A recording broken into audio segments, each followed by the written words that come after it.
Setelah menamparku, suamiku dibangunkan oleh aroma rendang kesukaan yang kumasak. Tetapi hidangan itu adalah jebakan yang membuatnya berteriak histeris saat melihat siapa yang duduk di sofa ruang tamunya. Sebelum kita mulai lebih lanjut, yuk, tekan tombol suka, serta tombol subscribe agar tidak ketinggalan kisah menarik lainnya. Dan jangan lupa absen asal kota Bapak Ibu di kolom komentar. Semoga rezeki kita semua dilancarkan, kesehatan kita diberkahi, dan keluarga kita selalu harmonis dalam lindungannya. Amin.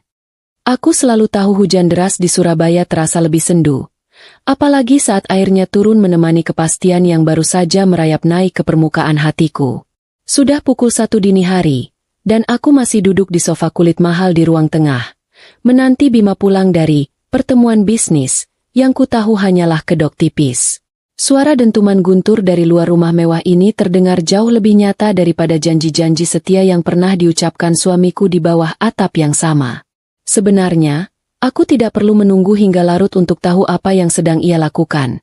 Aroma parfum wanita yang selalu menempel di kemejanya sudah menjadi isyarat mingguan, jauh lebih mudah tercium daripada bau hujan. Aku menyalakan televisi plasma 70 inci itu tanpa suara, hanya untuk memastikan ada kilauan cahaya yang menari di ruangan sepi ini, agar aku tidak tenggelam sepenuhnya dalam keheningan yang menyesakan. Sudah berbulan-bulan aku hidup dalam sandiwara yang melelahkan ini. Aku berpura-pura percaya pada alibi Bima, berpura-pura tidak melihat bekas lipstik samar di kerah bajunya, dan berpura-pura masih peduli dengan menu makan malam yang harus kusiapkan esok hari. Jika ada penghargaan untuk aktris paling sabar di Jawa Timur, mungkin pialanya sudah kupajang di samping bingkai foto pernikahan kami yang seolah mengejek dengan senyum palsunya. Malam ini, rasanya berbeda. Sebuah rasa muak yang tak tertahankan merayap dari perutku hingga ke tenggorokan. Jauh lebih buruk daripada makronis yang kuderita sejak Bima mulai sering pulang larut. Tekadku telah mencapai titik didih.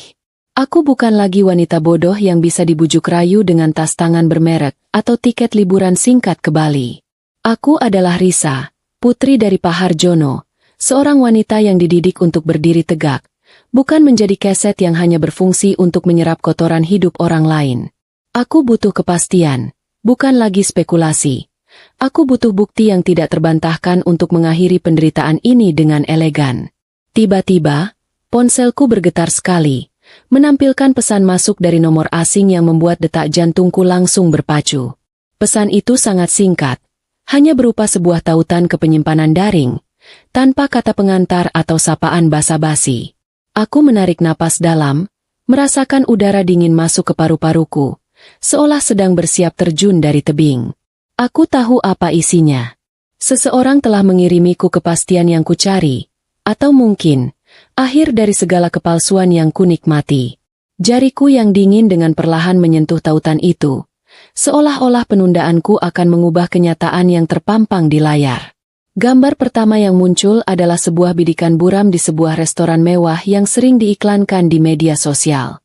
Di sana, Bima duduk di seberang meja, bukan denganku, tetapi dengan wanita lain yang kukenali dari foto-foto yang pernah secara tidak sengaja kulihat di ponsel Bima, Maya. Maya, si wanita muda dengan rambut pirang yang selalu mengenakan pakaian minim, yang ku dengar dari bisik-bisik sosialita adalah salah satu staf pemasaran Bima. Aku sempat tertawa kecil di dalam hati, tawa getir yang tidak sampai ke mata. Suamiku benar-benar tidak punya selera dalam memilih selingkuhan. Sangat klise dan mudah ditebak. Bahkan drama Korea pun memiliki alur yang lebih orisinal. Aku mulai menggulir galeri foto itu, satu persatu. Foto-foto itu menunjukkan mereka berdua sedang tertawa, suap-suapan makanan penutup, dan puncaknya, sebuah foto selfie di mana Bima mencium pipi Maya, dengan senyum lebar yang tak pernah kulihat lagi di wajahnya selama bertahun-tahun. Kecewa? Tentu saja.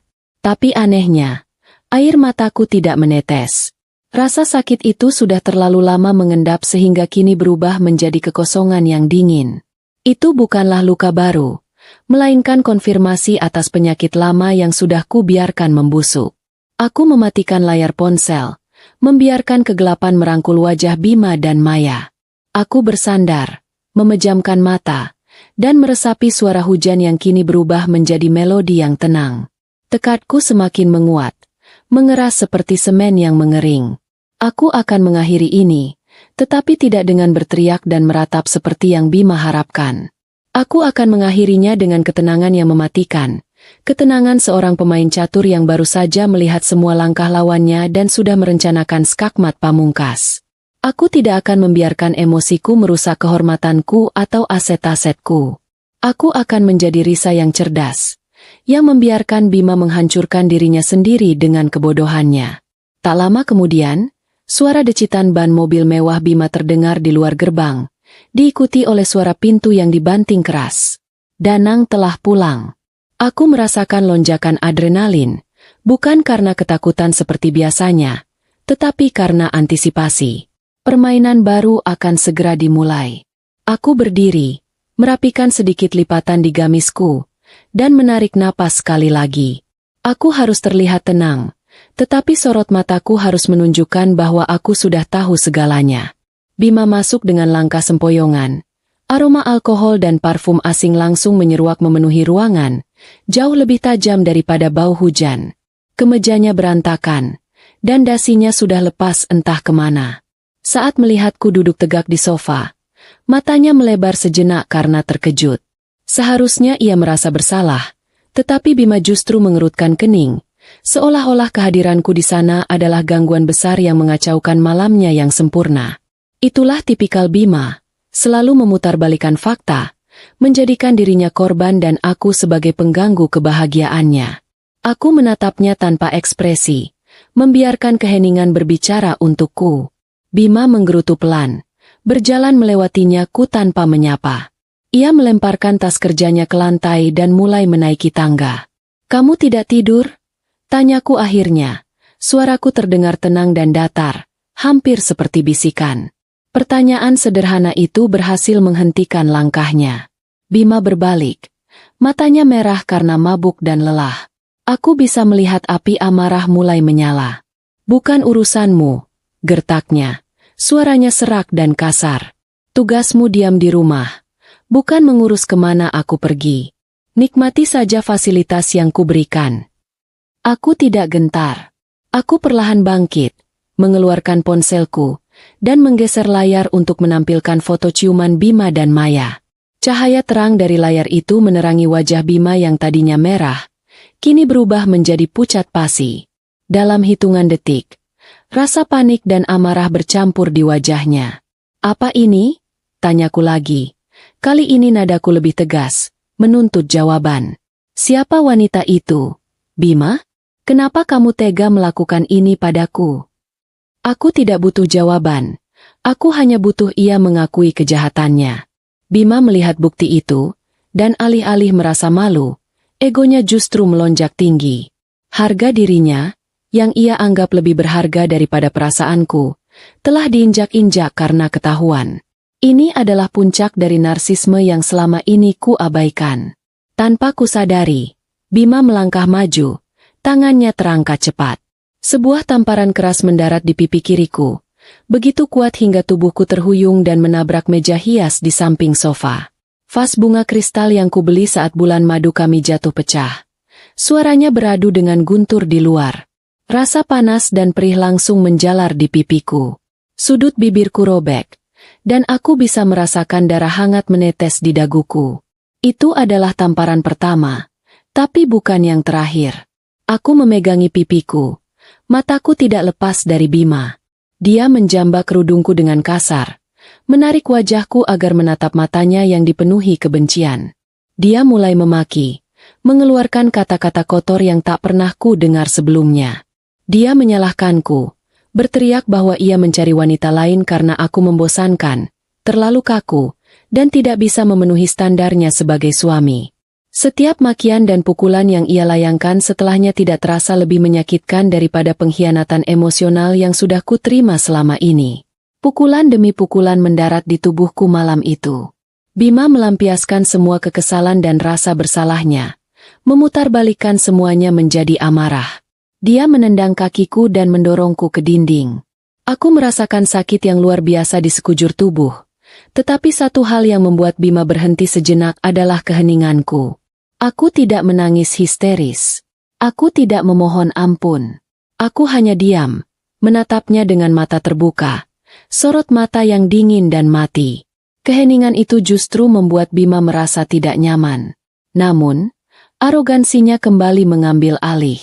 Ia menyimpulkan diamku sebagai bentuk ketakutan dan kepatuhan total. Ia merasa berhasil mendidik istrinya agar tidak lagi berani melawan atau mengungkit soal Maya. Setelah puas, Bima melepaskan cengkeramannya, membiarkanku merosot ke lantai dingin di antara pecahan kristal vas bunga. Ia meludah ke samping, merapikan rambutnya, dan berkata dengan nada meremehkan bahwa itulah akibatnya jika istri berani kurang ajar pada suami. Besok pagi bereskan kekacauan ini, dan jangan berani-berani mengeluh pada siapapun, katanya, memberi perintah terakhir. Lalu, ia melangkah naik ke kamar tidur utama, meninggalkanku sendirian di lantai ruang tamu. Aku mendengar suara pintu kamar di lantai atas terbanting menutup, dan keheningan kembali meraja, hanya ditemani suara hujan yang semakin deras. Aku menggerakkan tubuhku yang remuk redam dengan susah payah. Tulang rusukku nyeri setiap kali bernapas, dan kepalaku terasa pening sekali. Aku menyeka darah di sudut bibirku dengan ujung lengan baju. Aku tidak membereskan pecahan vas bunga itu. Aku membiarkannya berserakan sebagai saksi bisu. Saat itulah aku mengeluarkan ponsel yang layarnya retak, namun masih berfungsi. Aku meraba sakuku dan mengeluarkan perangkat kecil yang kupasang seminggu lalu. Kamera pengawas berbentuk hiasan jam meja. Instingku benar. Kamera itu telah merekam segalanya.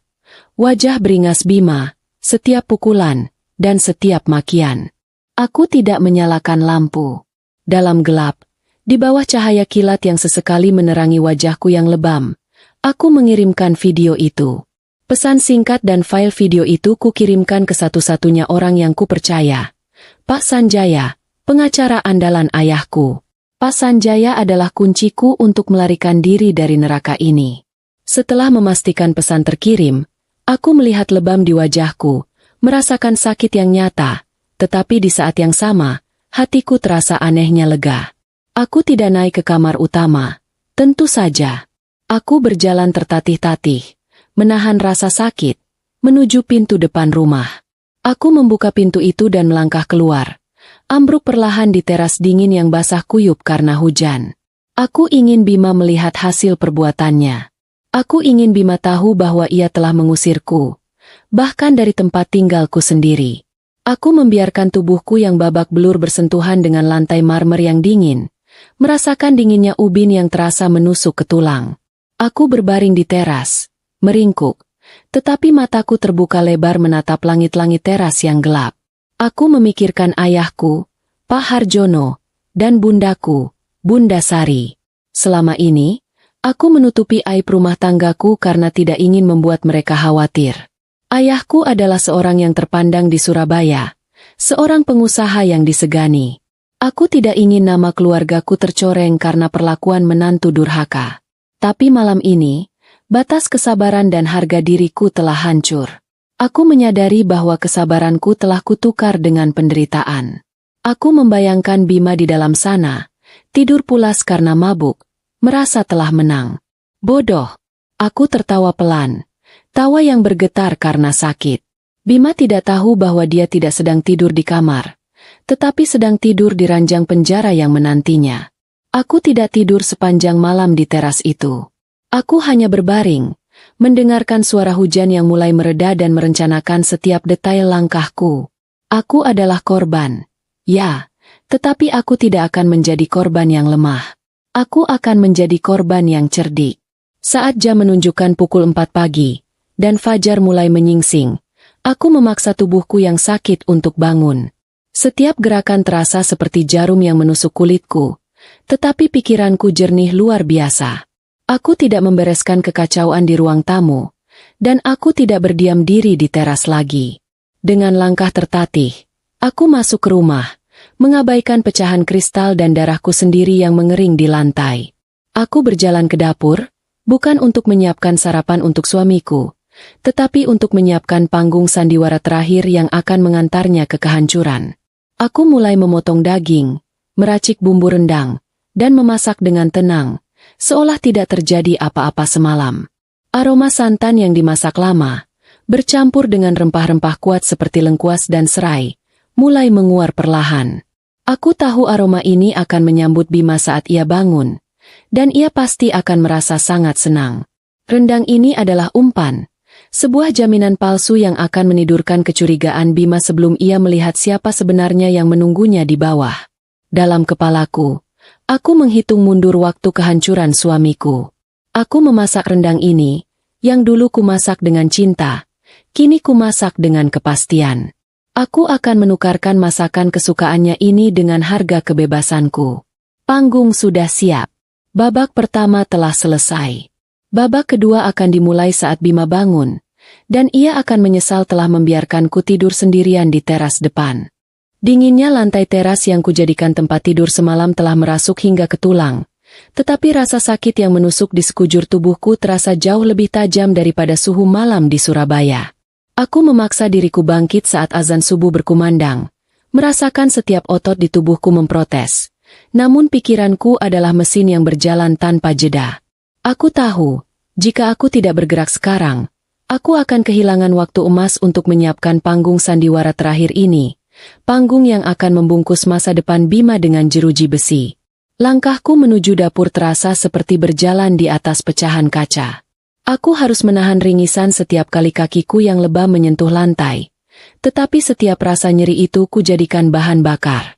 Aku hanya punya waktu beberapa jam sebelum Bima bangun, dan aku harus bekerja dengan tenang, tanpa ada tanda-tanda kepanikan sedikit pun. Aku tidak peduli dengan sisa darah dan kotoran di wajahku. Karena semua itu sebentar lagi akan menjadi bukti tak terbantahkan. Prioritasku hanyalah satu, membiarkan rendang ini menjadi utusan pertama yang menyambut Bima di pagi hari. Aku mengeluarkan daging sapi pilihan dari lemari pendingin dan mulai meracik bumbu. Setiap gerakan tanganku yang memotong bawang dan menggiling rempah terasa dingin dan terukur. Aku tidak memasak dengan hati, melainkan dengan kalkulasi. Dulu, rendang ini selalu kubuat dengan penuh cinta, untuk merayakan ulang tahun pernikahan kami atau keberhasilan bisnis Bima. Itu adalah masakan yang melambangkan kemakmuran dan kehangatan rumah tangga kami. Hari ini, fungsinya berubah total. Ini adalah aroma pemakaman untuk kehidupannya yang nyaman. Ku aduk santan dan bumbu di atas api sedang. Perlahan tapi pasti, aroma khas rendang yang kaya dan pedas itu mulai memenuhi setiap sudut rumah. Aku bisa membayangkan Bima di lantai atas. Pasti sedang tidur pulas karena mabuk. Aroma ini adalah hal pertama yang akan menyerang indera penciumannya saat ia terbangun. Dan aku tahu persis apa yang akan ia pikirkan. Bima adalah pria yang sangat sederhana dalam hal ego. Rendang adalah simbol kepatuhan. Sebuah sinyal damai yang ia yakini akan kukirimkan setelah ia mendisiplinkan aku. Sementara rendang terus kumasak, aku sempat melirik ke ruang tamu. Pecahan vas bunga kristal masih berserakan, bersaksi atas kekejaman semalam. Aku tidak menyentuhnya. Sebaliknya, aku mengambil sepotong kain pel dan membersihkan sudut meja yang terkena tumpahan minuman Bima, dan menyekat tetesan darahku di lantai marmer. Aku hanya membersihkan sebagian, cukup untuk memberikan kesan bahwa aku sudah mulai menurut, tetapi tidak sepenuhnya menghilangkan semua jejak kejahatan Bima. Rencanaku harus menyisakan sedikit keanehan, agar Bima turun dan semakin cepat masuk ke dalam perangkap yang kubuat. Ku ambil kembali perangkat perekam kecil itu dan memastikan semua file video semalam sudah terkirim sepenuhnya kepada Pak Sanjaya. Aku juga melampirkan foto-foto lebam di tubuhku sendiri, yang ku ambil di bawah cahaya lampu dapur yang terang. Aku bekerja cepat, seolah-olah waktu adalah musuh yang tak sabar.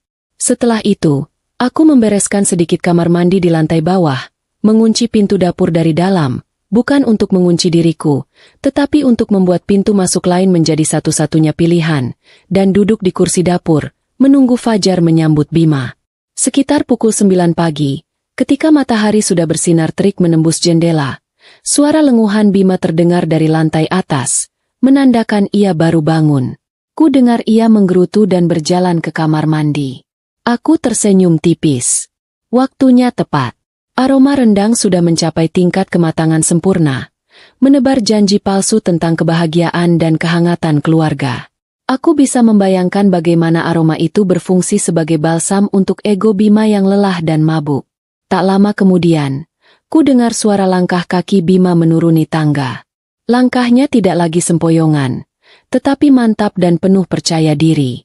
Aku menyembunyikan diriku di balik sekat dapur, hanya mengintip sedikit. Ia pasti mengira aku sudah berada di sini, menyiapkan sarapan layaknya istri penurut. Ekspresi Bima pasti terlihat puas, seperti seekor singa yang baru saja berhasil menandai wilayahnya dan kini siap menikmati hasilnya. Bima sampai di lantai bawah. Aku melihatnya berhenti sejenak di ruang tamu. Pandangannya pasti tertuju pada pecahan vas bunga yang kubiarkan berserakan di sana. Aku melihatnya menggelengkan kepala. Senyum tipis pasti tersungging di bibirnya. Ia melihat sudut-sudut yang kubersihkan, dan aku tahu ia pasti berpikir, anak yang baik. Akhirnya dia tahu diri. Keangkuhan Bima adalah mata pisaunya yang paling tajam. Ia mengira ia sudah menang total, bahwa ia telah berhasil menundukkanku hanya dengan beberapa kali pukulan. Betapa lucunya pria ini. Bima berjalan mendekat ke area dapur. Aroma rendang yang begitu kuat pasti membuatnya semakin lapar dan yakin. Ia melangkah santai menuju meja makan besar, tempat yang biasa ia gunakan untuk memerintahku. Ia melihat meja makan itu sudah tertata rapi, dan mangkuk besar rendang sudah diletakkan di tengah meja, mengepulkan asap. Aku hampir tertawa terbahak-bahak melihat ekspresi kegembiraan Bima saat melihat semua makanan favoritnya tersaji di sana, seolah-olah aku sedang mengadakan pesta penyambutan untuknya. Dia berjalan ke kursi kebesarannya. Bima menarik kursi itu dengan puas, sebuah gerakan yang selalu ia lakukan untuk menunjukkan dominasinya di meja makan. Ia siap duduk, menikmati kemenangan, dan mungkin merencanakan pertemuan selanjutnya dengan Maya. Semua berjalan sesuai rencanaku. Tidak ada dialog, tidak ada perlawanan, hanya panggung yang sudah kutata dengan sempurna. Bima adalah aktor utama yang sedang berjalan menuju adegan terakhirnya. Tepat saat ia hendak mendudukkan pantatnya di kursi, ia pasti menyadari keanehan. Sesuatu yang terasa dingin dan tidak pada tempatnya. Matanya pasti mulai menyapu ke sekeliling ruangan, mencari anomali, mencari sosok istri yang seharusnya menyambutnya dengan wajah memar dan penuh penyesalan. Ia tidak melihatku di dapur, dan ia tidak melihatku di meja makan. Keheningan yang hanya diisi oleh suara rendang mendesis pelan di mangkuk, kini mulai terasa mencekam bagi Bima. Bima berdiri kaku, pandangannya mengeras, dan hawa kemenangan palsu yang tadi ia bawa perlahan-lahan menguap. Ia mulai merasakan hawa dingin yang seharusnya tidak ada di dapur yang hangat. Matanya kini tidak lagi fokus pada makanan, melainkan pada satu titik di ruangan sebelahnya. Aku menahan napasku, bersiap untuk teriakan yang akan memecahkan keheningan pagi ini. Bima harus berbalik dan melihat ke arah yang akan kutunjukkan padanya. Ia harus melihat siapa yang sebenarnya menunggunya di rumah ini. Ia berbalik badan, langkahnya ragu dan pelan, menuju ruang tamu yang sejuk. Aku bisa membayangkan keringat dingin mulai membasahi pelipisnya.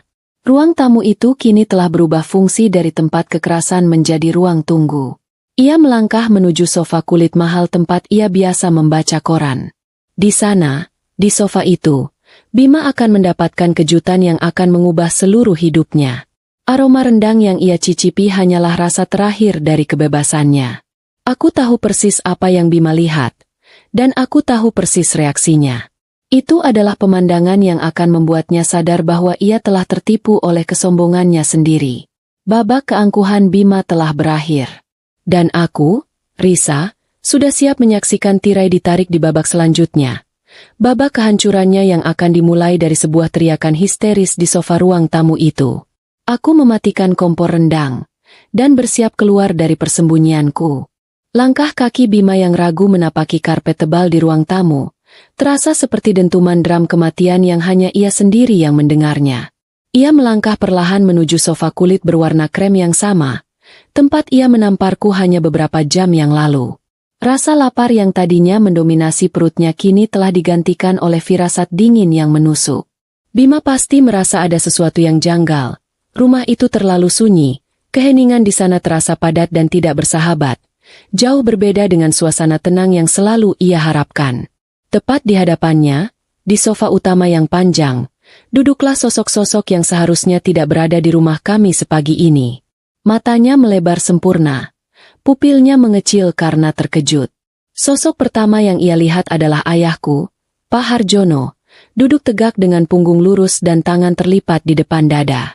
Wajah ayahku yang biasanya ramah dan penuh senyum kini keras seperti batu, memancarkan aura kemarahan yang tertahan dan kewibawaan yang menakutkan. Bima seolah menciut seketika, melihat tatapan ayahku yang tajam dan menghakimi, yang tak pernah ia lihat seumur hidupnya. Di samping ayahku, Bunda Sari duduk dengan wajah yang sembab. Matanya bengkak dan merah karena tangisan semalaman. Bundaku memalingkan wajahnya, tidak sudi menatap Bima barang sedetik pun, seolah melihat menantunya itu adalah pemandangan yang najis dan menyakitkan hati. Sikap bundaku yang biasanya hangat dan penuh pelukan, kini menjelma menjadi tembok es yang mutlak. Penghinaan dari bundaku jauh lebih menyakitkan daripada 1000 makian. Di ujung sofa, berdiri kakakku, Devan. Devan, yang bertubuh tegap dan dikenal tenang, kini berdiri dengan rahang mengeras dan mata menyala. Tatapannya adalah janji akan pembalasan fisik yang hanya bisa ditahan oleh etika dan hukum. Aura ancaman yang dipancarkan Devan terasa begitu nyata, membuat lutut Bima lemas tak bertenaga. Bima pasti berpikir, jika bukan karena kehadiran ayahku, Devan pasti sudah melompat dan menghajarnya saat itu juga. Dan sosok keempat yang membuat Bima benar-benar kehilangan kata-kata adalah Pak Sanjaya, pengacara keluarga kami yang terkenal tak terkalahkan di kota Surabaya. Pak Sanjaya duduk tenang di kursi tunggal, memegang map kulit tebal, dan menatap Bima dengan senyum tipis yang meremehkan. Senyum Pak Sanjaya bukanlah senyum ramah, melainkan senyum seorang algojo yang baru saja menemukan mangsa utamanya. Bima pasti mengerti arti kehadiran Pak Sanjaya. Ini bukan lagi masalah rumah tangga biasa, ini sudah ranah hukum. Mulut Bima terbuka, tetapi tak ada suara yang keluar. Ia mencoba memanggil nama ayahku, mencoba menyangkal dan bertanya mengapa mereka ada di sini, tetapi suaranya tercekat di tenggorokan. Bima bergerak mundur selangkah, dan saat itulah ia menjerit histeris. Jeritan itu adalah campuran antara kejutan, ketakutan murni, dan realisasi bahwa ia telah jatuh ke dalam jebakan yang dingin dan terencana. Itu adalah teriakan seorang pria yang baru menyadari ia bukan lagi raja di istananya sendiri, melainkan narapidana yang tertangkap basah. Saat Bima berteriak, aku melangkah keluar dari balik sekat dapur. Aku berjalan perlahan, tubuhku masih sakit dan lebam, tetapi aku memancarkan ketenangan yang tak terbatas. Aku berdiri di antara meja makan dan ruang tamu, membiarkan Bima melihatku. Ia menatapku, matanya liar, mencari-cari kebohongan atau penjelasan yang ia yakini dapat kuberikan. Wajahku yang lebam, bibirku yang pecah, dan mataku yang dingin, menjadi bukti visual yang tak terhindarkan. Ayahku perlahan mengangkat tangan, memberi isyarat kepada Bima agar diam. Suara ayahku terdengar berat dan rendah. Makanlah, Bima. Rendang itu, istrimu yang memasaknya, dengan wajah lebam dan hati yang hancur. Itu adalah makanan enak terakhir yang akan menyentuh lidahmu sebelum kamu membusuk di dalam sel. Kata-kata ayahku membelah keheningan dengan ketegasan yang mutlak, membuat Bunda Sari kembali terisak pelan. Bima menggeleng panik.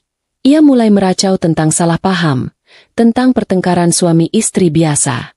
Ia mencoba mendekatiku, memohon agar aku bicara dan mencairkan suasana. Tepat saat Bima bergerak, Devan melangkah cepat, memukul meja dengan keras hingga piring-piring di atasnya bergetar. Jangan sebut nama adikku dengan mulut kotormu itu, hardik Devan, matanya penuh kebencian. Itu adalah satu-satunya kali Devan mengucapkan dialog, dan itu sudah cukup untuk membungkam Bima. Pak Sanjaya kemudian berdiri dengan tenang. Ia tidak perlu berteriak. Pengacara itu meletakkan tablet digital di atas meja, mengarahkannya ke Bima. Di layar tablet itu, diputarlah video rekaman kamera pengawas semalam. Video itu menampilkan dengan jelas dalam resolusi tinggi bagaimana Bima menamparku hingga jatuh, menjambak kerudungku, dan memukuliku tanpa ampun. Suara makian Bima dan suara pukulan terdengar jelas, memenuhi ruang tamu yang mewah itu. Bima memalingkan wajah, tidak sanggup menyaksikan kejahatannya sendiri. Ini bukan pertengkaran rumah tangga, saudara Bima. kata Pak Sanjaya dengan nada formal dan dingin. Ini adalah tindak pidana penganiayaan berat dan kekerasan dalam rumah tangga. Bukti visum yang telah kami lakukan pagi ini terhadap Risa, serta rekaman ini, lebih dari cukup untuk menyeret Anda ke pengadilan. Kata-kata Pak Sanjaya adalah palu godam yang menghancurkan sisa-sisa harapan Bima. Tiba-tiba, dari sudut ruangan dekat pintu utama, muncul dua sosok berseragam lengkap. Dua orang polisi berbadan tegap berjalan masuk dan berdiri di samping Pak Sanjaya. Kehadiran mereka adalah penanda final. Bima tidak hanya melawan istri dan mertuanya, ia melawan negara. Salah satu polisi melangkah maju, tangannya mengeluarkan borgol besi yang berkilauan di bawah cahaya lampu. Bunyi klik dari borgol yang dibuka terdengar nyaring, bagaikan lonceng kematian bagi kehidupan Bima yang penuh kemewahan. Bima jatuh terduduk di lantai, menatap nanar pada rendang di meja makan. Aroma yang tadinya menjanjikan kehangatan kini bercampur dengan bau kehancuran. Aku menatapnya. Ia tidak lagi melihat sorot mata yang takut, melainkan tatapan kosong yang penuh kekalahan. Bima akhirnya menyadari, keheninganku semalam bukanlah tanda kepatuhan, melainkan ketenangan sebelum badai yang kini menenggelamkannya. Aku melangkah mendekat, tubuhku menahan rasa sakit. Aku tidak berbicara. Aku hanya mengambil serpihan kristal vas bunga yang pecah di lantai, mengumpulkannya di telapak tanganku. Aku menatap Bima yang kini sudah diborgol oleh petugas. Itu adalah sentuhan terakhirku di rumah ini. Aku adalah wanita yang telah dihina, dipukul, dan diusir hingga tidur di teras. Tapi pagi ini, aku adalah arsitek yang menyaksikan kehancuran lawannya. Petugas polisi membantu Bima berdiri, menyeretnya perlahan menuju pintu keluar. Bima berbalik sekali lagi, menatapku, mencoba mencari sisa-sisa ampunan di wajahku. Aku hanya menggeleng, membiarkan luka di bibirku berbicara. Aku tidak butuh permintaannya. Aku hanya butuh keadilan. Aku tidak lagi mencintai pria itu. Aku hanya ingin pria itu menghilang dari kehidupanku. Keluargaku dan Pak Sanjaya berjalan mengikuti petugas, meninggalkan aku di ruang tamu yang kini kembali sunyi. Aku adalah satu-satunya yang tersisa di sana, berdiri tegak di antara meja makan yang penuh rendang dan lantai yang penuh serpihan penyesalan Bima. Setelah pintu depan rumah tertutup rapat, menyisakan kesunyian yang baru, aku berdiri sendirian di ruang tamu. Aku memejamkan mata, menarik napas panjang, dan merasakan udara yang baru dan bersih memenuhi paru-paruku. Bau alkohol Bima telah hilang, digantikan oleh aroma rendang yang kini menjadi lambang kebebasanku. Aku tidak bergegas. Aku berdiri di sana selama beberapa menit, membiarkan setiap sendi tubuhku menikmati momen kemerdekaan yang telah kubeli dengan harga yang mahal. Aku memungut sisa-sisa pecahan vas kristal dari lantai, memasukkannya ke dalam kantong plastik. Aku membersihkan sendiri tumpahan darahku yang mengering, seolah sedang membersihkan sisa-sisa kenangan buruk. Pekerjaan ini kulakukan dengan hati-hati, tidak terburu-buru, seperti seorang seniman yang baru saja menyelesaikan karyanya dan kini sedang merapikan studio. Aku tidak merasa jijik atau takut lagi. Aku hanya merasa lega. Tugas pertamaku sebagai wanita merdeka adalah membereskan kekacauan terakhir yang ditinggalkan suamiku. Selesai membersihkan, aku menghubungi Pak Sanjaya. Suara Pak Sanjaya di ujung telepon terdengar tenang dan formal, memberitahuku bahwa Bima telah dibawa ke kantor polisi, dan proses interogasi awal akan segera dimulai. Aku meminta Pak Sanjaya untuk memastikan Bima tidak mendapatkan perlakuan istimewa, dan yang paling penting, aku meminta ia segera menjalankan Rencana B. Rencana B adalah bagian paling mematikan dari jebakan yang kususun. Pemandangan di kantor polisi terasa jauh dari kemewahan rumah kami, sebuah kontras yang brutal bagi Bima yang sombong. Ia didudukan di ruang interogasi yang sempit, dingin, dan berbau apek. Bima pasti duduk dengan tangan terborgol ke meja besi, merasa malu dan marah. Ia pasti membentak petugas, menuntut haknya sebagai direktur sukses, dan meminta perlakuan yang lebih sopan. Ia masih tidak sadar bahwa status sosialnya telah runtuh total. Selama hampir 2 jam, ia ditinggalkan sendirian. Keheningan itu disengaja, dirancang untuk mematahkan mentalnya. Bima, yang selalu dikelilingi oleh pujian dan keramaian kantor, kini dipaksa menghadapi dirinya sendiri. Aku bisa membayangkan ia mengetuk-ngetuk meja, kakinya bergoyang tak sabar, dan keringat dingin mulai membasahi kemeja mahalnya yang kini kusut. Ia masih yakin bahwa uang dan koneksi ayahku hanya menggertak, dan semua ini akan selesai dengan uang jaminan. Pintu besi ruangan itu berdeci terbuka, dan masuklah Pak Sanjaya, ditemani seorang penyidik senior. Pak Sanjaya tidak duduk. Ia berdiri di seberang meja, menatap Bima dengan sorot mata merendahkan yang ku yakin membuat Bima mendidih. Bima pasti langsung menyemburkan amarahnya, menuduh ayahku dan aku melakukan penculikan dan pencemaran nama baik. Ia bersikeras bahwa apa yang terjadi semalam hanyalah pertengkaran suami istri biasa yang tidak seharusnya dicampuri oleh pihak luar, apalagi kepolisian. Pak Sanjaya tidak menanggapi amarah itu. Ia hanya membuka tas kulitnya dan mengeluarkan sebuah map tebal berwarna merah. Dengan gerakan yang lambat dan disengaja, ia menyebar foto-foto hasil visumku di atas meja, tepat di depan wajah Bima. Foto-foto itu mengerikan. Wajahku yang lebam ungu kebiruan, bibirku yang sobek, serta memar-memar di lengan dan punggung yang membuktikan kekerasan yang dilakukan bertubi-tubi. Bima pasti memalingkan wajah, tidak sanggup melihat hasil karyanya sendiri. Namun, Pak Sanjaya memaksanya melihat. Pengacara itu menjelaskan dengan suara datar, bahwa visum ini bukan hanya membuktikan kekerasan fisik semalam, tetapi juga membongkar rahasia kelam yang selama ini Bima simpan rapat-rapat. Bima pasti mengerutkan kening, tidak mengerti alur cerita yang tiba-tiba berbelok tajam ini.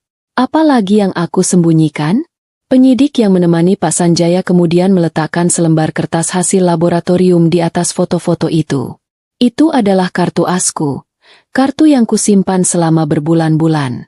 Pak Sanjaya menjelaskan, setelah aku diamankan subuh tadi, dokter melakukan pemeriksaan menyeluruh karena aku sering mengeluh pusing dan lemas selama beberapa bulan terakhir.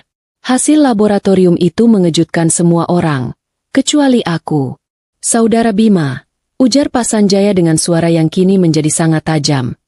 Ditemukan residu zat penenang dosis rendah jenis benzodiazepine di dalam darah Ibu Risa.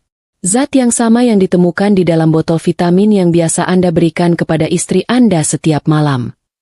Wajah Bima yang tadinya merah karena amarah kini berubah menjadi pucat pasi, seputih kertas. Rahasianya telah terbongkar. Selama 6 bulan terakhir, Bima memang diam-diam mencampurkan obat penenang ke dalam minuman atau vitaminku, agar aku cepat tidur dan tidak banyak bertanya saat ia pulang larut malam atau pergi menemui Maya. Ia pikir tindakannya itu cerdik, cara halus untuk membungkam istri tanpa kekerasan fisik.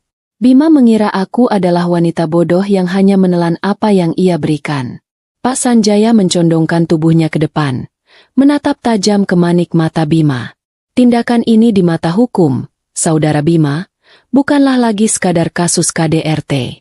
Ini adalah percobaan pembunuhan berencana dan peracunan secara sistematis terhadap pasangan. Kami juga telah menemukan jejak transfer dana perusahaan ayah Ibu Risa yang Anda kelola ke rekening Maya. Ini adalah motif. Anda ingin Risa tenang dan tidur agar Anda bebas melakukan penggelapan dan perselingkuhan. Bima kehilangan kata-kata. Lidahnya keluh. Ia mencoba menyangkal, mengatakan bahwa itu hanya vitamin biasa, bahwa hasil lab itu pasti salah atau dipalsukan, tetapi suaranya terdengar lemah dan tidak meyakinkan, bahkan bagi dirinya sendiri. Aku bisa merasakan kemenangan dingin merayapi diriku, meskipun aku tidak berada di ruangan itu. Bima sedang dihancurkan oleh keangkuhannya sendiri. Fakta bahwa aku tahu, dan aku diam saja selama ini, pasti membuatnya merinding. Aku tidak tidur pulas karena obat itu bekerja sempurna, melainkan karena aku sedang mengumpulkan bukti demi bukti untuk menjeratnya. Istri yang ia anggap bodoh dan penurut itu ternyata adalah lawan yang jauh lebih pintar dan mematikan. Bima menyadari bahwa ia telah masuk ke dalam perangkap yang ia gali sendiri. Penyidik mulai membacakan pasal-pasal yang akan dikenakan padanya. Ancaman hukumannya bukan lagi hitungan bulan, melainkan belasan tahun penjara. Bayangan tentang karir yang hancur, nama baik yang tercoreng, dan hidup di balik jeruji besi mulai menari-nari di pelupuk mata Bima. Arogansinya runtuh, digantikan oleh teror yang nyata. Ia memohon untuk berbicara denganku, memelas agar Pak Sanjaya menyampaikan permintaan maafnya. Namun, Pak Sanjaya hanya membereskan berkas-berkasnya kembali ke dalam tas. Sebelum keluar, Pak Sanjaya menyampaikan pesan terakhirku. Ia berkata, "Aku sudah tidak ingin mendengar satu kata pun dari mulut Bima. Satu-satunya komunikasi yang akan terjadi di antara kami mulai sekarang hanyalah melalui palu hakim di pengadilan." Pintu besi itu kembali tertutup, meninggalkan Bima sendirian di ruangan dingin itu, dengan bayang-bayang kehancurannya. Rencana B telah berhasil dieksekusi, memastikan bahwa Bima tidak hanya akan dipenjara karena kekerasan, tetapi juga karena kejahatan yang jauh lebih serius dan mematikan. Aku tersenyum tipis. Sekarang, Bima telah menjadi milik hukum. Aku, Risa, sudah bebas. Setelah berjam-jam mendekam dalam ketidakpastian yang mencekam, Bima akhirnya diberi kesempatan untuk melakukan satu panggilan telepon. Pikirannya pasti berpacu cepat. Tidak mungkin ia menghubungi ayah atau bundanya di kampung, karena kabar ini akan memicu serangan jantung.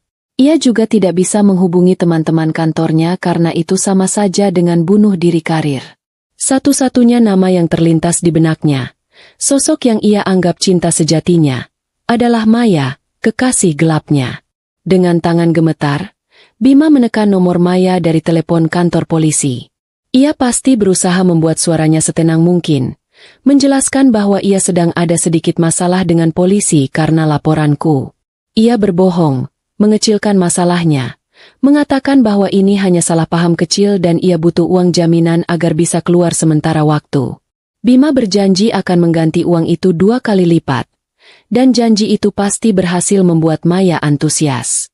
Maya, dengan perhitungan bisnis yang sederhana, mengira ini adalah investasi kecil untuk mendapatkan hati dan harta Bima sepenuhnya. Beberapa jam kemudian, Maya datang dengan gaya yang mewah dan salah tempat. Ia berjalan melenggang masuk ke kantor polisi, seolah sedang berada di pusat perbelanjaan, bukan di kantor penegak hukum. Setelah proses administrasi yang berbelit dan pembayaran uang jaminan yang cukup besar, Bima akhirnya diperbolehkan keluar dengan status tahanan kota. Saat melangkah keluar dari pintu kantor polisi dan menghirup udara bebas, Bima pasti merasa lega luar biasa. Arogansinya kembali bangkit. Bima merangkul pinggang Maya, berterima kasih dengan mesra, dan berbisik bahwa ia akan segera membereskan aku dan menceraikanku, agar mereka bisa hidup bahagia bersama. Maya tersenyum lebar, membayangkan dirinya akan segera menjadi Nyonya Bima dan tinggal di rumah mewah kami di Surabaya. Mereka berdua sama-sama naif. Namun, kelegaan itu tidak berlangsung lama. Tepat di lobi kantor polisi, Pak Sanjaya telah menunggu. Pengacara yang dingin dan tegas itu menghampiri mereka berdua.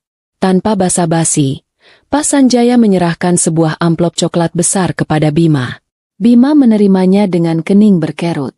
Pak Sanjaya menjelaskan bahwa itu adalah surat pemberitahuan penyitaan aset dan status kepemilikan harta. Bima pasti tertawa meremehkan, berkata bahwa aku tidak punya hak menyita apapun karena rumah dan mobil dibeli dari hasil kerja kerasnya. Ia menganggapku bodoh, lupa bahwa ayahku adalah seorang pengusaha ulung yang sangat cerdas dalam melindungi aset keluarganya. Pak Sanjaya dengan tenang mematahkan argumen itu. Anda lupa membaca perjanjian pranikah, Saudara Bima, kata Pak Sanjaya, suaranya sedingin es. Rumah mewah yang Anda tempati di Citraland adalah aset warisan ayah Risa, yang dibalik-namakan atas nama Risa sebelum pernikahan, sehingga tidak masuk dalam harta Gonogini. Bima terdiam, matanya membelalak membaca dokumen legal itu. Ia pasti baru sadar bahwa selama ini ia hanyalah penumpang di dalam kehidupan mewah yang kufasilitasi. Mobil mewah yang ia pakai sehari-hari pun ternyata dibeli menggunakan dana dari rekening perusahaan ayahku, yang secara hukum tercatat sebagai fasilitas kantor yang bisa ditarik kapan saja. Gaji Bima yang besar selama ini habis ia gunakan untuk gaya hidup, judi online, dan memanjakan Maya, sehingga ia nyaris tidak memiliki aset pribadi yang berharga. Pak Sanjaya kemudian memberitahu satu hal lagi yang membuat lutut Bima lemas. Kartu kredit dan akses rekening Bima sudah dibekukan oleh bank, karena adanya laporan dugaan penggelapan dana perusahaan yang dilaporkan ayahku pagi ini. Audit internal perusahaan ayahku ternyata sudah berjalan diam-diam sejak bulan lalu. Jadi saat ini, Bima benar-benar tidak memiliki uang sepeser pun selain dompet di sakunya. Maya, yang mendengar percakapan itu, mulai melepaskan rangkulan tangannya dari pinggang Bima. Wajahnya mulai menunjukkan keraguan. Bima yang panik melihat perubahan sikap Maya berusaha meyakinkan wanita itu bahwa Pak Sanjaya hanya menggertak. Ia bersikeras mengajak Maya pulang ke rumah mewah untuk membuktikan bahwa ia masih berkuasa. Mereka akhirnya naik taksi online karena mobil Bima sudah disita polisi sebagai barang bukti. Sepanjang perjalanan, Bima terus membual tentang rencana bisnisnya, sementara Maya hanya diam, sibuk memainkan ponselnya, mungkin mulai menghitung untung rugi hubungannya dengan pria di sebelahnya. Sesampainya di depan gerbang perumahan elit, taksi mereka dihentikan oleh satpam. Bima turun dengan marah, membentak satpam yang sudah dikenalnya bertahun-tahun itu untuk membuka palang pintu. Namun, satpam itu menatapnya dengan dingin dan berkata bahwa dia mendapat perintah langsung dari pemilik rumah, Ibu Risa, untuk melarang Bima masuk. Kunci gerbang sudah diganti dengan sistem digital baru. Bima mengamuk. Ia mengguncang-guncang pagar besi tinggi itu seperti orang gila, berteriak memanggil namaku. Tetangga mulai keluar rumah, menonton tontonan gratis itu dengan tatapan mencemooh. Aku bisa merasakan rasa malu yang menusuk Bima, direktur muda yang sukses, kini diperlakukan tak lebih dari seorang pengganggu di depan rumahnya sendiri. Puncak kehancuran mental Bima terjadi ketika satpam itu menunjuk ke arah tumpukan hitam di samping pos jaga. Di sana, di dalam sebuah tong besi besar, terdapat sisa-sisa pembakaran yang masih mengepulkan asap tipis. Bima berlari mendekat dan melihat potongan kain jas mahal, sepatu kulit yang sudah meleleh, dan koleksi jam tangannya yang hancur terbakar api. Semua barang-barang pribadi Bima, simbol status dan kebanggaannya, telah dibakar menjadi abu oleh suruhanku. Tidak ada yang tersisa. Ia tidak punya baju ganti, tidak punya rumah untuk pulang, dan tidak punya aset untuk dibanggakan. Aku telah menghapus semua jejak keberadaannya dari rumah itu. Aku telah membersihkan rumah kami, bukan hanya dari darahku, tetapi juga dari sampah keangkuhannya. Bima berbalik menatap Maya, berharap mendapatkan simpati. Namun, Maya menatap tumpukan abu itu dengan ngeri, lalu menatap Bima dengan pandangan yang benar-benar baru. Pandangan seorang wanita yang menyadari bahwa pria di hadapannya bukan lagi tambang emas, melainkan beban hidup yang menjijikan. Maya mundur perlahan, menggelengkan kepalanya saat Bima mencoba meraih tangannya. Di depan gerbang rumah yang dulu ia banggakan sebagai istananya, Bima berdiri terlunta-lunta. Maya, tanpa ragu, meninggalkannya begitu saja, naik taksi online yang baru datang. Ia meninggalkan Bima sendirian, tanpa rumah, tanpa uang, dan kini tanpa kekasih yang ia banggakan. Bima harus menelan kenyataan pahit itu. Ia telah mengorbankan berlian seperti aku demi kerikil tajam seperti Maya, yang kini justru menendangnya saat ia paling rapuh. Malam itu, Bima menghabiskan waktunya di sebuah musala kecil di pom bensin tak jauh dari apartemen Maya. Rasa lapar yang melilit perutnya jauh lebih menyiksa daripada rasa dingin di lantai keramik. Ia hanya memiliki sedikit uang tunai, sisa kembalian belanja rokok. Ia membeli roti dan air mineral, memakannya dengan lahap sambil meratapi nasib. Ia harus menerima bahwa kehancuran materialnya telah tuntas. Aku telah memastikan ia memulai pertempuran hukumnya sebagai gelandangan yang benar-benar tidak memiliki apa-apa. Sinar matahari pagi yang menyengat rasa membakar kulit Bima yang lengket dan belum tersentuh air bersih. Setelah menghabiskan malam di musala pom bensin, Bima mencoba merapikan penampilannya sebisanya di toilet umum. Kemejanya kusut parah dan bernoda kotor, tetapi ia berusaha menegakkan bahunya, memasang topeng wibawa yang biasa ia kenakan sebagai direktur pemasaran sukses. Karirnya adalah satu-satunya benteng pertahanan yang tersisa. Dengan sisa uang terakhirnya, Bima naik ojek online menuju gedung pencakar langit di pusat bisnis kota, tempat ia bekerja selama 10 tahun terakhir. Ia melangkah masuk lobi gedung yang megah dengan lantai marmer mengkilap, berharap satpam akan menyapanya dengan hormat. Namun, yang terjadi justru sebaliknya. Dua satpam di pintu depan saling berbisik saat melihat Bima mendekat. Tatapan mereka aneh, campuran antara rasa jijik dan kasihan. Bima mencoba melewati gerbang akses lift, menempelkan kartu identitas karyawannya ke mesin pemindai. Lampu indikator di mesin itu berkedip merah, diikuti suara bip panjang yang menandakan akses ditolak. Bima mengerutkan kening, mencoba menempelkan kartunya lagi dan lagi. Hasilnya sama. Antrean karyawan di belakangnya mulai mengular, dan suara bisik-bisik mulai terdengar riuh. Bima melihat puluhan pasang mata menatapnya, bukan tatapan kagum seperti dulu, melainkan tatapan mencemooh. Kabar itu sudah menyebar lebih cepat daripada api. Seorang manajer HRD yang dulu adalah bawahan Bima keluar dari lift dan menghampirinya. Wajah manajer itu datar dan formal, tidak ada senyum persahabatan. Tanpa menjabat tangan Bima, manajer itu memintanya ikut ke ruangan khusus di lantai dasar. Bima mencoba protes, bertanya mengapa aksesnya diblokir, tetapi manajer itu hanya menjawab singkat bahwa itu adalah prosedur standar bagi karyawan yang sedang dalam proses terminasi. Kata terminasi menghantam dada Bima seperti palu godam. Di dalam ruangan kecil itu, Bima sudah ditunggu oleh direktur utama perusahaan. Pria tua yang biasanya kebapakan itu kini menatap Bima dengan sorot mata penuh amarah yang ditahan. Di atas meja tergeletak sebuah tablet yang menampilkan video viral kejadian KDRT terhadapku. Video itu ternyata sudah tersebar luas di media sosial sejak semalam, diunggah oleh akun anonim, dan menjadi trending topik nasional. Direktur utama tidak berbasa-basi. Ia langsung menyodorkan surat pemecatan di hadapan Bima. Bima mencoba membela diri, memohon, mengatakan bahwa itu adalah urusan pribadi yang tidak ada hubungannya dengan kinerjanya di kantor. Ia mengingatkan direktur tentang target penjualan yang berhasil ia lampaui. Namun, direktur memukul meja dengan keras, menghentikan ocehan Bima. Direktur itu berkata bahwa integritas adalah segalanya dalam bisnis ini. Seorang pria yang tega memukul istrinya sendiri sampai babak belur tidak layak memimpin tim dan tidak layak membawa nama perusahaan. Selain itu, direktur mengungkapkan sebuah fakta yang membuat Bima membeku.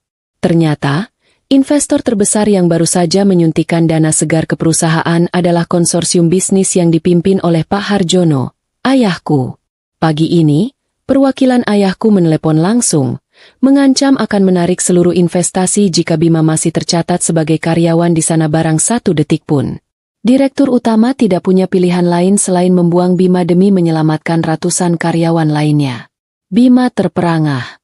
Ia baru menyadari betapa luas dan kuatnya jaring kekuasaan keluarga istri yang selama ini ia remehkan. Ia tidak hanya melawan aku, tetapi melawan raksasa yang bisa meremukannya dengan 1 jentikan jari. Bima dipecat secara tidak hormat, yang artinya ia tidak akan mendapatkan uang pesangon sepeser pun. 2 petugas keamanan berbadan besar masuk ke ruangan, mengawal Bima keluar dari gedung secepatnya. Ia digiring keluar seperti tahanan, melewati lobi yang kini semakin ramai. Ia sampai di luar gedung, dan petugas keamanan menyerahkan sebuah kardus bekas yang berisi barang-barang pribadinya.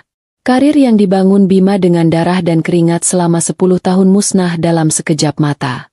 Dengan keputusasaan yang mendalam, Bima teringat satu orang yang pasti tidak akan pernah meninggalkannya. Ibunya sendiri di kampung. Wanita tua itu selalu memanjakannya, selalu membela Bima, bahkan ketika Bima salah sejak kecil. Bima yakin doa dan kesaksian seorang ibu bisa membalikan keadaan atau setidaknya meringankan hukumannya. Ibunya adalah benteng terakhirnya. Dengan sisa uang koin yang ia temukan, Bima menelepon ibunya lewat wartel.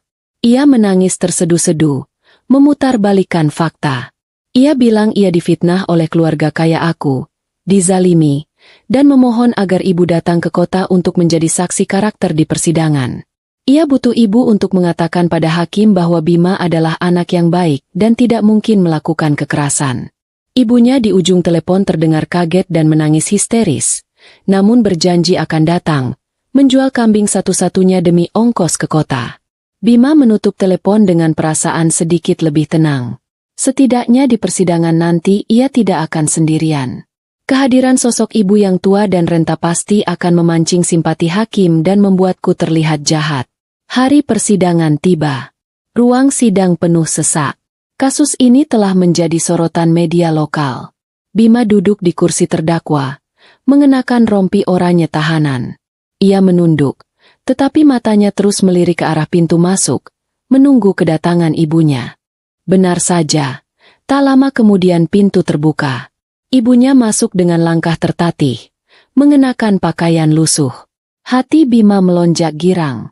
Ia tersenyum lebar, siap menyambut pelukan hangat dan pembelaan. Namun, ada yang aneh. Ibunya tidak berjalan menuju kursi pengunjung di belakang Bima. Ibunya dipandu oleh petugas pengadilan menuju kursi saksi, didampingi oleh Devan, kakakku. Bima mengerutkan kening, bingung. Hakim kemudian bertanya pada ibunya apakah ia siap memberikan kesaksian. Ibunya mengangguk pelan. Air mata mengalir di pipi keriputnya. Bima menatap ibunya dengan penuh harap, memberikan kode mata agar ibu mulai menceritakan betapa baiknya ia. Hakim bertanya, "Ibu, apakah benar terdakwa Bima adalah anak yang berbakti dan bertanggung jawab seperti yang dia klaim dalam pembelaannya?" Suasana hening mencekam. Ibunya menunduk dalam, bahunya berguncang menahan tangis. Lalu, perlahan ia mengangkat wajahnya, menatap Bima. Tatapan itu bukan tatapan kasih sayang, melainkan tatapan penuh luka, kekecewaan, dan kemarahan yang terpendam. Dengan suara serak namun lantang, ibunya menjawab, "Tidak, Yang Mulia. Anak saya, Bima, dia bukan anak yang berbakti. Dia adalah anak durhaka yang telah membunuh ibunya perlahan-lahan saat masih hidup." Bima tersentak hebat, seolah disambar petir di siang bolong. Ia mencoba berteriak, tetapi hakim langsung mengetuk palu, memerintahkannya diam. Ibunya melanjutkan kesaksiannya dengan suara bergetar hebat. Ia membuka sebuah bungkusan kain kumal yang dibawanya. Di dalamnya terdapat buku tabungan tua. Ibunya bercerita bahwa selama 10 tahun ia menabung sedikit demi sedikit, hasil jualan sayur di pasar, mengumpulkan uang receh demi biaya naik haji, impian seumur hidupnya. 2 tahun lalu, Bima pulang ke kampung, menangis, mengatakan butuh modal usaha mendesak atau ia akan bangkrut. Karena kasihan, ibunya menyerahkan seluruh tabungan haji itu kepada Bima. Uang itu tidak dipakai untuk usaha, isak ibunya, membuat seluruh pengunjung sidang terdiam haru. Tetangga saya yang anaknya bekerja di kota melihat Bima liburan ke Bali bersama wanita lain.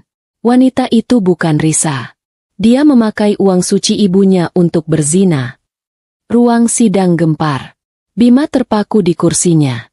Wajahnya pucat pasi seperti mayat. Ia tidak menyangka ibunya tahu soal itu.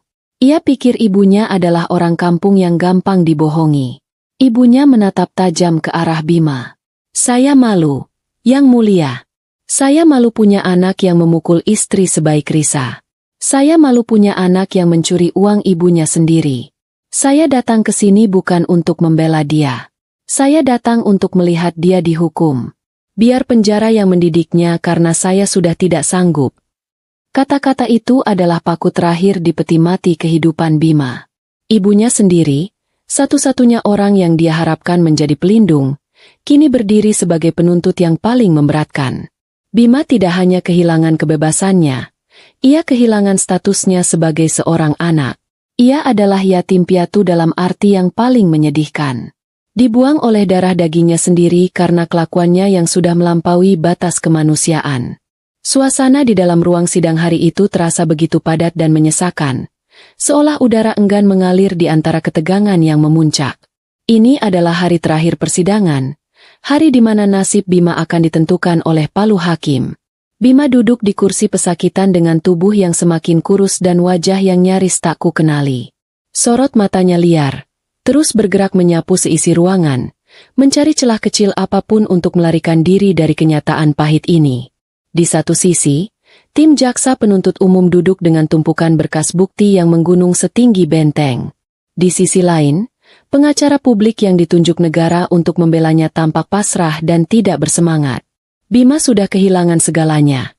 Karir, harta, kehormatan, dan yang paling mematikan, dukungan dari ibu kandungnya sendiri. Ia hanyalah sebuah cangkang yang menunggu untuk diisi dengan hukuman.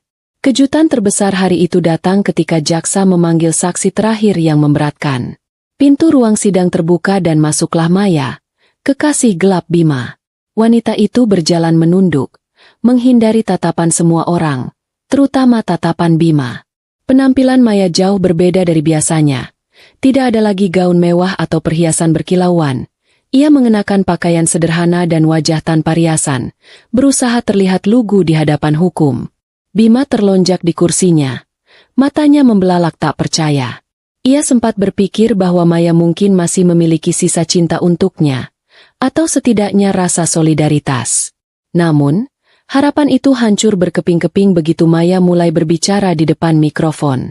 Demi menyelamatkan dirinya sendiri dari jeratan hukum sebagai penadah aliran dana korupsi dan kemungkinan terlibat dalam kasus peracunan, Maya telah membuat kesepakatan dengan jaksa untuk menjadi saksi kerjasama atau justice collaborator. Di hadapan majelis hakim, Maya menumpahkan semua kesalahan kepada Bima. Ia bersaksi sambil menangis palsu bahwa Bimalah yang memaksanya menerima uang-uang itu.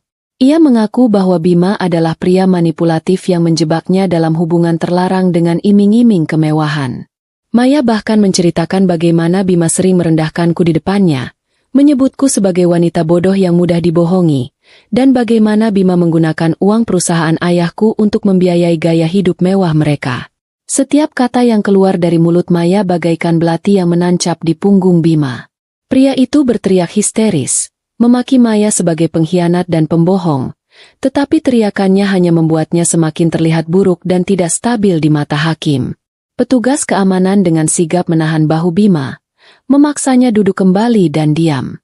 Bima tidak hanya dikhianati oleh istri yang ia lukai, tetapi juga oleh wanita yang ia anggap segalanya, yang rela menginjaknya demi menyelamatkan diri sendiri. Setelah semua saksi didengar dan bukti dipaparkan, tibalah saatnya pembacaan putusan. Ketua majelis hakim, seorang pria parubaya dengan wajah tegas, mulai membacakan vonis dengan suara yang menggema di seluruh ruangan. Hakim menyatakan bahwa Bima terbukti secara sah dan meyakinkan melakukan tindak pidana kekerasan dalam rumah tangga berat yang mengakibatkan cacat fisik dan trauma psikis, percobaan peracunan berencana, serta penggelapan dana perusahaan dalam jumlah besar. Tidak ada satupun hal yang meringankan hukuman Bima. Sikapnya yang tidak kooperatif, tidak menunjukkan penyesalan yang tulus, dan bahkan tega memanfaatkan uang ibunya sendiri menjadi faktor yang memberatkan. Hakim menarik napas panjang sebelum menjatuhkan hukuman maksimal. Bima divonis hukuman penjara selama 15 tahun, ditambah denda miliaran rupiah. Palu diketuk 3 kali dengan suara dentuman keras yang terdengar seperti lonceng kematian bagi masa depan Bima. Ruang sidang seketika riuh. Bima lemas. Tubuhnya merosot dari kursi seolah tulang-tulangnya telah dicabut. Ia menangis meraung-raung, tetapi tangisan itu kini hanyalah suara keputusasaan yang kosong. Ia dikhianati oleh semua orang yang ia cintai dan ia manfaatkan. Saat petugas kejaksaan mulai menyeret Bima untuk dibawa kembali ke sel tahanan, pandangannya terkunci pada satu titik. Di barisan depan, aku berdiri perlahan. Aku tidak bertepuk tangan. Tidak juga tersenyum sinis. Wajahku tenang, damai, dan penuh kelegaan. Aku memeluk ayahku dan bundaku, lalu menyalami jaksa dan Pak Sanjaya dengan sopan. Aku terlihat begitu bercahaya, begitu jauh dari jangkauan Bima, seolah kami adalah makhluk dari 2 dimensi yang berbeda. Bima mencoba berteriak memanggil namaku, berharap aku akan menoleh barang sedetik saja, berharap melihat sisa-sisa perasaan di mataku. Namun, aku sama sekali tidak menoleh.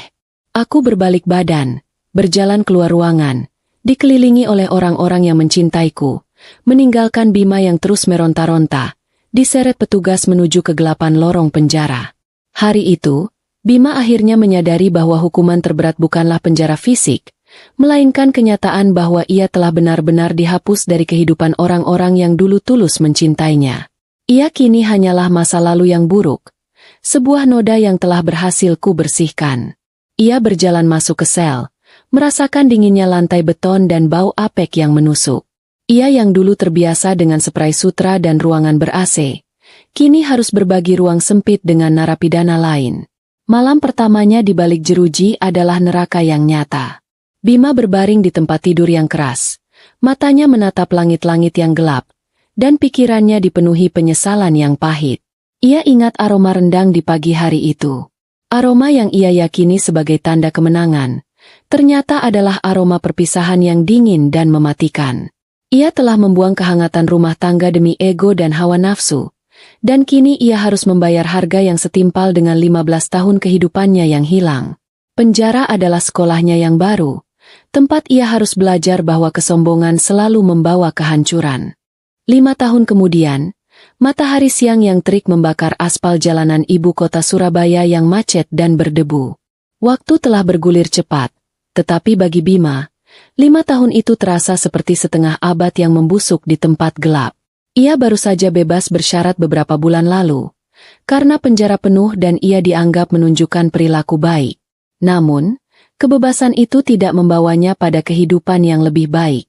Dengan catatan kriminal yang panjang dan nama yang sudah masuk daftar hitam di mana-mana, tidak ada perusahaan bona fide yang mau mempekerjakannya, bahkan sebagai petugas keamanan sekalipun. Bima, sang direktur pemasaran yang disegani, kini hanyalah mantan narapidana yang dibenci oleh dunia profesional. Harta bendanya habis tak bersisa untuk membayar denda dan ganti rugi. Ia benar-benar memulai hidup dari nol, tetapi nol yang sangat minus. Keluarganya di kampung telah memutus hubungan sepenuhnya, membawa serta rasa malu yang tak terhingga. Pukulan terbesar datang ketika ia mengetahui bahwa ibunya, wanita tua yang rela menjual kambing demi membela dirinya, meninggal dunia setahun setelah ia dipenjara, membawa serta rasa kecewa sampai ke liang lahat tanpa pernah mau menjenguk Bima barang sekalipun. Bima adalah yatim piatu yang menyedihkan, ditinggalkan oleh darah dagingnya sendiri. Bima kini bekerja serabutan di pinggiran kota, di sebuah kawasan kumuh yang padat penduduk.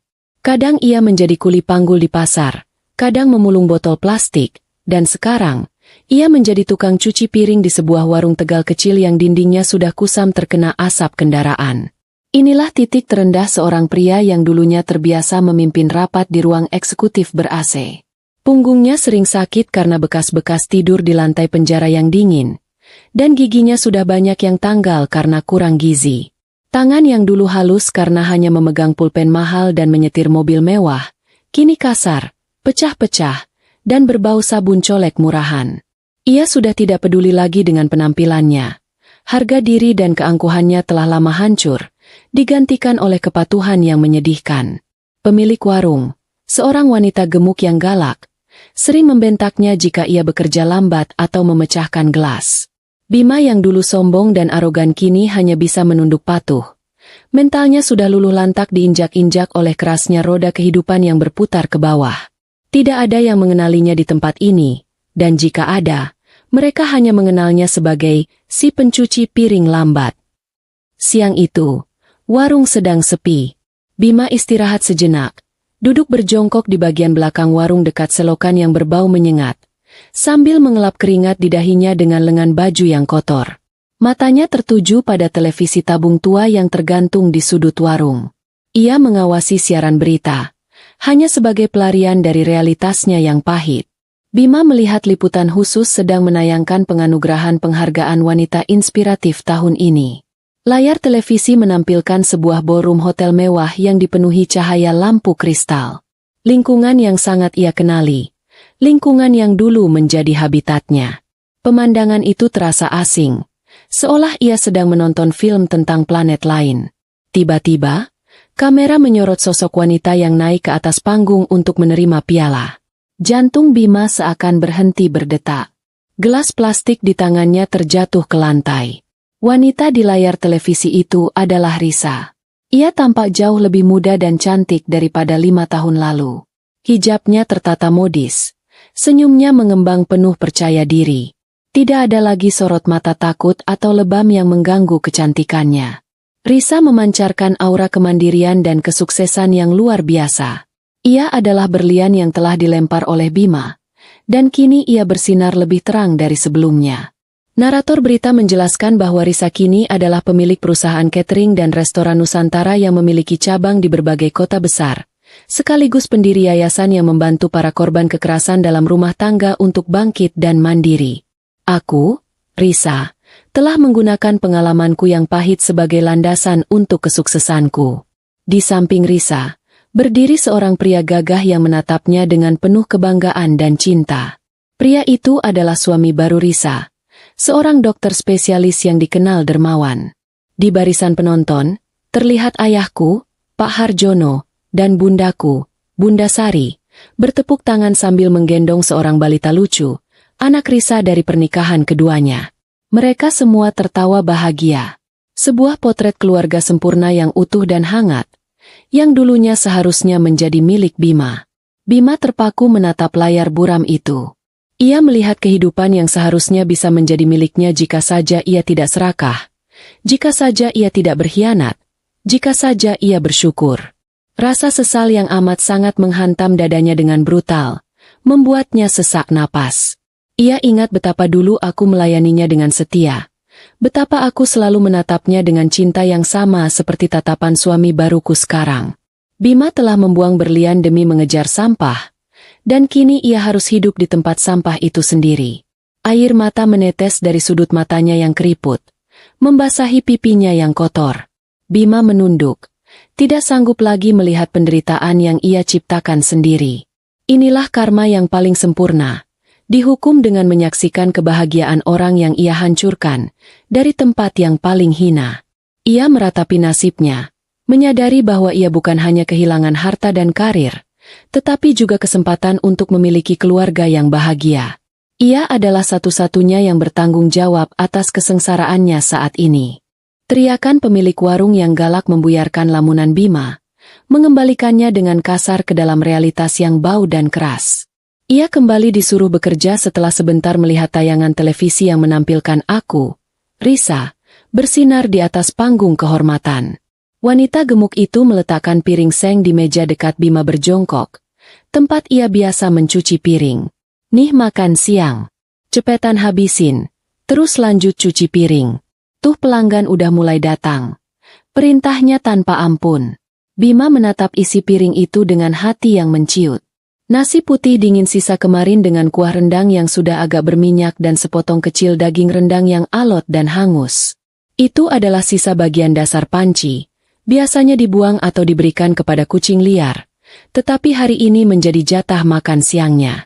Perut Bima yang lapar berbunyi perih. Tetapi seleranya telah mati total. Ia mengambil piring itu dengan tangan gemetar, dan saat itu terjadi, aroma rendang yang apek dan bercampur bau sabun colek murahan seketika melempar ingatan Bima kembali ke pagi hari 5 tahun lalu. Itu adalah aroma yang sama, namun dengan kualitas dan makna yang sangat berbeda. Aroma rendang yang dingin dan sisa itu seketika memicu memori yang brutal. Bima ingat pagi itu dengan detail yang menyakitkan. Pagi di mana ia bangun dan disambut oleh aroma rendang buatan Risa yang sempurna. Daging sapi pilihan yang empuk, bumbu rempah yang meresap, dimasak dengan waktu yang tepat, dan disajikan di meja makan mewah dengan penuh ketenangan. Pagi di mana ia dengan sombongnya merasa menang, mengira rendang itu adalah persembahan dari istri yang telah ia tundukkan. Rendang yang kubuat kala itu adalah sebuah karya seni, melambangkan kemewahan dan kesetiaan yang ia injak-injak. Ia ingat bagaimana ia menolak makanan surga itu demi egonya. Ia ingin merayakan kemenangannya dengan berteriak, bukan dengan menyantap makanan yang dimasak oleh tangan yang baru saja ia pukuli. Sekarang, di sini, di pinggir selokan yang bau, ia harus memakan rendang sisa yang rasanya pahit, hanya demi menyambung hidup. Bima menyuapkan nasi dan kuah rendang dingin itu ke mulutnya. Rasanya hambar dan menyedihkan. Tetapi setiap kunyahan terasa seperti pisau yang mengiris hatinya. Ia makan sambil menangis terseduh-seduh. Air matanya jatuh menetes ke dalam piring, bercampur dengan kuah santan yang sudah basi. Ia makan dengan lahap karena lapar, tetapi juga dengan rasa sakit yang tak terlukiskan, menyadari inilah sarapan terakhir yang sesungguhnya. Ia telah menukar rendang sempurna yang dimasak dengan cinta, dengan rendang sisa yang ia nikmati di pinggiran warung kumuh. Itu adalah perbandingan yang paling adil dan kejam dari karma. Kekayaan dan status Bima dulu membuatnya berpikir bahwa ia pantas mendapatkan yang terbaik tanpa perlu menghargai sumbernya. Ia melihat Risa hanya sebagai aset, bukan sebagai pasangan. Bima ingat bagaimana aku berjalan tertatih-tatih di dapur. Wajahku lebam, tetapi tanganku bekerja dengan tenang. Ia berpikir aku takut, padahal aku sedang mengukur jarak, menghitung waktu, dan memastikan aroma rendang itu cukup kuat untuk menariknya ke meja eksekusi. Aku tidak memasak itu sebagai simbol perdamaian, melainkan sebagai penanda berakhirnya drama. Aku adalah ratu yang membuat makanan terakhir untuk raja yang akan digulingkan. Rasa penyesalan yang mendalam kini menggantikan sisa-sisa arogansi di tubuh Bima. Ia tidak menyesali hukuman penjara. Ia menyesali keputusannya memukulku, keputusannya meracuniku, dan keputusannya mencuri. Ia menyesali kerugian atas dirinya sendiri.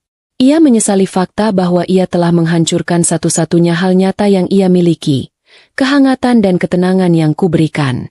Ia menyadari bahwa suami baru Risa, yang ia lihat di televisi, mendapatkan yang terbaik dariku. Pria itu mendapatkan senyumku yang bebas, tanganku yang memasak dengan sukacita, dan hatiku yang utuh tanpa rasa takut. Sementara ia, Bima, hanya berhak atas sisa-sisa makanan yang dingin dan sisa-sisa kehidupan yang membusuk. Ia menelan rendang yang alot itu. Dan rasa pahitnya terasa seperti asam lambung dari dosa-dosanya sendiri. Rasa laparnya adalah hukuman fisik, dan ingatan akan rendang yang sempurna adalah hukuman psikologis. Ia telah menjual jiwanya, dan kini ia hidup di dalam harga jualnya yang sangat rendah. Bima harus mengakui bahwa semua yang terjadi adalah mutlak salahnya. Ia pantas mendapatkannya. Di layar televisi, tayangan penghargaan itu telah selesai. Digantikan oleh iklan deterjen. Kehidupan orang-orang di luar sana terus bergerak, sementara Bima terperangkap dalam lingkaran waktu yang sama, mencuci piring kotor di sudut gelap, hanya ditemani aroma penyesalan yang membusuk. Ia tidak bisa melarikan diri dari masa lalunya, karena masa lalunya, dalam bentuk rendang sisa yang ia makan, terus memberinya makan, menjaga ia tetap hidup dalam penderitaan. Hujan turun rintik-rintik, membasahi jendela dapur rumahku yang kini hangat dan terang benderang.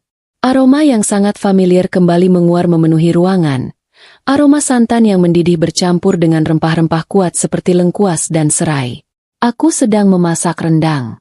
Namun, kali ini, suasananya terasa jauh berbeda dibandingkan 5 tahun yang lalu. Tidak ada lebam di wajahku, tidak ada rasa takut yang mencekam di dadaku, dan tidak ada rencana balas dendam yang bergejolak di kepalaku.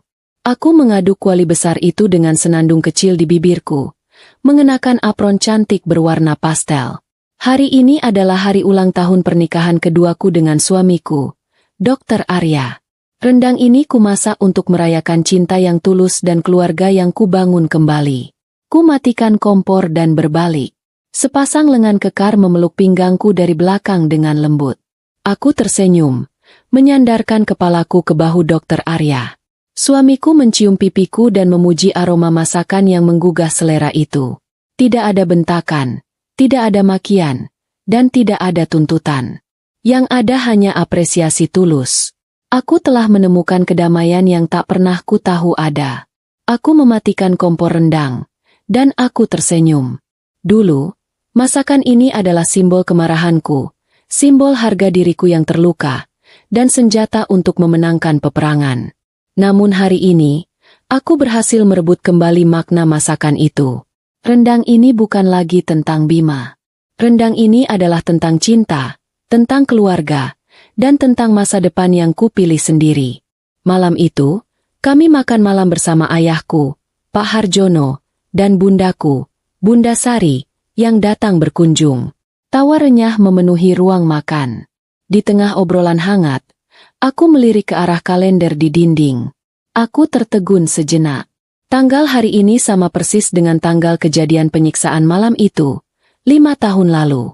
Namun, yang membuatku tersenyum lega adalah kenyataan bahwa aku hampir saja melupakannya. Aku tidak lagi menandai hari ini sebagai hari berkabung atau hari trauma. Ingatan tentang Bima, tentang pukulan, dan tentang pengkhianatan itu sudah memudar menjadi sekadar noda kecil di masa lalu yang tidak lagi menyakitkan. Aku menyadari bahwa balas dendam terbaik bukanlah melihat musuh menderita, melainkan saat aku bisa hidup begitu bahagia hingga lupa bahwa musuhku pernah ada. Sementara di kota yang sama, di tengah kegelapan yang sama, Bima berjalan tertatih-tatih. Ia baru saja selesai dari shiftnya sebagai pencuci piring, dan kini ia memanggul karung basah berisi barang-barang yang mungkin bisa ia jual. Hujan rintik-rintik yang tadi membasahi rumahku, kini membasahi seluruh tubuh Bima. Ia tidak punya payung, tidak punya rumah untuk berlindung, dan tidak punya tujuan yang jelas. Ia berjalan menembus kompleks perumahan elit di pinggiran Surabaya. Bima sering melewati area ini, meski ia tahu ia tidak pantas berada di sana. Ia berjalan dengan menundukkan kepala, menghindari tatapan orang dan cahaya lampu yang terang. Wajahnya dipenuhi brewok yang tidak terurus, tubuhnya kurus kering, dan ia terlihat jauh lebih tua dari usia sebenarnya. Ia adalah hantu yang berjalan di tengah kemakmuran yang pernah ia miliki. Tiba-tiba, Bima berhenti. Ia mencium aroma rendang yang terbawa angin dari ventilasi rumah mewah di depannya. Perutnya berbunyi, air liurnya menetes. Aroma itu, rendang, makanan yang sama yang ia makan dari sisa-sisa piring kotor tadi siang, kini muncul lagi, tetapi dalam bentuk yang sempurna dan menggoda. Bima menatap cahaya kuning hangat yang memancar dari jendela ruang makan rumah itu. Ia melihat siluet keluarga bahagia di dalamnya. Rasa perih yang amat sangat menyayat hatinya. Ia tahu rumah itu, rumah yang ditinggalinya bersama Dr. Arya dan aku, adalah simbol dari semua yang telah ia buang. Saat Bima terpaku menatap, pintu rumah itu terbuka. Aku, Risa, melangkah keluar ke teras, diikuti oleh Dr. Arya yang menggendong seorang balita lucu, anakku. Kami semua tertawa, berdiri di teras depan, di tempat yang sama di mana Bima meninggalkanku sendirian 5 tahun lalu. Bima melihatku. Aku tidak berhijab sederhana seperti yang ia kenal dulu, tetapi mengenakan pakaian rumah yang elegan dan rapi. Wajahku memancarkan kebahagiaan yang otentik. Bima melihat tangan Dr. Arya merangkul bahuku dengan mesra, dan ia melihat tawa bahagia anak kecil itu. Itu adalah potret keluarga sempurna yang ia hancurkan dengan tangannya sendiri. Bima mematung. Ia tidak berani mendekat. Ia tidak berani bersuara. Ia tahu ia tidak pantas bahkan untuk sekadar mengetuk pintu pagar. Ia menatapku, mencari sisa-sisa amarah atau kebencian, tetapi ia tidak menemukan apa-apa. Mataku hanya memancarkan kedamaian total, seolah aku benar-benar telah melupakannya. Bima menyadari bahwa aku tidak lagi membencinya. Aku telah menghapusnya dari eksistensiku. Air mata Bima menetes, bercampur dengan air hujan yang semakin deras. Ia tahu, inilah hukuman terberatnya. Bukanlah penjara, tetapi melihat apa yang ia korbankan dan tahu bahwa ia tidak akan pernah bisa memilikinya kembali. Ia telah mencapai akhir dari perjalanannya. Dengan langkah berat, Bima menundukkan kepala. Ia berbalik badan, dan kembali berjalan menjauh, ke dalam kegelapan malam, membawa serta karung basahnya dan penyesalannya yang abadi. Sementara di dalam rumah, aku memeluk suamiku dan anakku, tertawa lepas. Aku benar-benar merdeka dan utuh kembali.